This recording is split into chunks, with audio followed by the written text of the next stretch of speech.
नमस्कार महाराष्ट्र. लोणावळा शहरातून एक मोठी बातमी समोर येत आहे. जिल्हा परिषद प्राथमिक शाळा औंढे येथे विद्यार्थ्यांनी चिखल मातीपासून बनवल्या गणेश मूर्ती. मावळ तालुक्यातील आणि लोणावळा शहरातील औंढे या गावामध्ये जिल्हा परिषद प्राथमिक शाळा अंतर्गत शैक्षणिक उपक्रम 2024 मध्ये इयत्ता 6वी आणि 7वीच्या विद्यार्थ्यांकडून श्री गणेश मूर्ती उपक्रम राबविण्यात आला.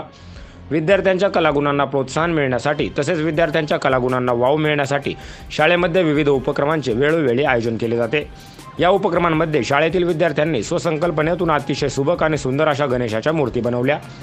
या उपक्रमांमध्ये शाळेचे मुख्याध्यापक श्री यशवंत काळे सर, वर्ग शिक्षिका सौ ज्योती गावारी मॅडम तसेच शिक्षक वृंदांचा मोठ्या प्रमाणात सहभाग होता. ब्युरो रिपोर्ट आनंद शिर्के, लोणावळा.